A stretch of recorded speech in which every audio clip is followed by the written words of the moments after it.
Saudi अरब की 10 सबसे महंगी खेती जिनसे वहां के लोग करोड़ों कमा रहे हैं। नंबर 10, डेट्स यानी खजूर तो सऊदी की पहचान है, लेकिन कुछ खास वैरायटी जैसे अजवा, मेडजूल और सुक्कारी की खेती बहुत महंगी मानी जाती है। एक अच्छी क्वालिटी वाला अजवा डेट का पेड़ ही लाखों में बिकता है। इसके फार्म्स बहुत हाई प्रोफाइल होते हैं, जिनमें modern irrigation system, tissue culture technology और पूरी सिक्योरिटी होती है। इंटरनेशनल मार्केट में इन डेट्स की डिमांड बहुत हाई है और कीमतें भी जबरदस्त हैं। नंबर 9, फिग्स यानी अंजीर, एक ऐसा फल जिसे सऊदी में हेल्दी डाइट का हिस्सा माना जाता है। अल्हासा और मेडिना के आसपास इसकी खेती बड़े पैमाने पर होती है। अंजीर के ऑर्गेनिक फार्म्स बहुत महंगे बिकते हैं क्योंकि इसमें नॉर्मल खेती से 3 गुना तक ज्यादा कमाई होती है। फिग ड्राई भी किया जाता है और हेल्थ प्रोडक्ट्स में यूज होता है। फार्मर्स इसे लोकल मार्केट और इंटरनेशनल मार्केट दोनों में बेचते हैं। नंबर 8, सऊदी अरब में स्ट्रॉबेरी की खेती एक लग्जरी बिजनेस मानी जाती है। खासकर टाबुक और एल कसीम जैसे इलाकों में स्ट्रॉबेरी फार्मिंग बड़े स्केल पर हो रही है। यहाँ टनल फार्मिंग और हाई टेक ग्रीन हाउस का इस्तेमाल होता है ताकि गर्म मौसम से फसल को बचाया जा सके। स्ट्रॉबेरी को एक्सपोर्ट भी किया जाता है, खासकर यूएई और कुवैत जैसे देशों में। हर साल स्ट्रॉबेरी सीजन में फार्म्स पर विजिट करने वाले लोगों से भी अच्छी कमाई होती है। नंबर 7, सऊदी के एल जूफ रीजन को ऑलिव फार्मिंग के लिए डेवलप किया गया है। यहाँ पर दुनिया के सबसे बड़े ऑलिव फार्म्स में से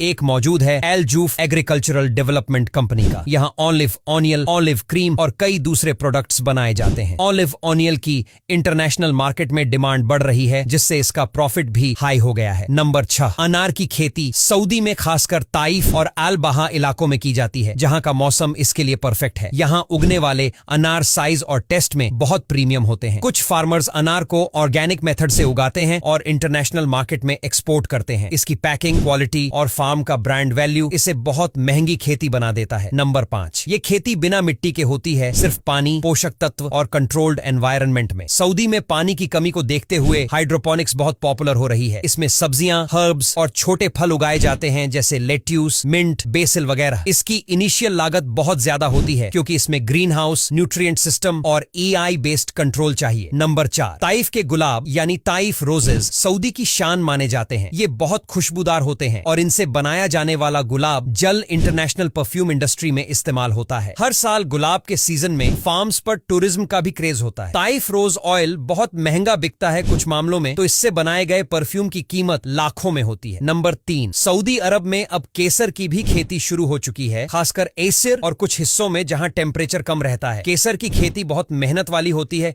क्योंकि एक एक फूल से बहुत कम मात्रा में केसर निकलता है। हैंड पिकिंग, ड्राइंग और स्टोरेज में खास तकनीक लगती है, लेकिन इसका रिटर्न बहुत हाई होता है। नंबर 2, कैमल यानी ऊंट का दूध अब सऊदी में हेल्थ फूड के तौर पर बहुत पॉपुलर हो रहा है। खास फार्म्स में ऊंटों को स्पेशल डाइट दी जाती है, हाइजीन मेंटेन की जाती है और प्रोसेसिंग के बाद इसे लोकल और इंटरनेशनल मार्केट में बेचा जाता है। इसकी खेती का सेटअप बहुत महंगा होता है, लेकिन मार्केट वैल्यू भी उतनी ही जबरदस्त है। नंबर 1, सऊदी अरब अब फूड सिक्योरिटी को लेकर बहुत सीरियस है और इसलिए ऑर्गेनिक वेजिटेबल फार्मिंग को बहुत प्रमोट किया जा रहा है। इसमें टमाटर, खीरा, बेला और केल जैसी सब्जियां उगाई जाती हैं, वो भी पूरी तरह ऑर्गेनिक मेथड से। ये खेती महंगी इसलिए है क्योंकि इसमें न तो केमिकल्स यूज होते हैं, न ही सिंथेटिक फर्टिलाइजर। तो दोस्तों, आज के लिए बस इतना ही। अगर वीडियो अच्छा लगा हो तो लाइक और शेयर करना बिल्कुल भी मत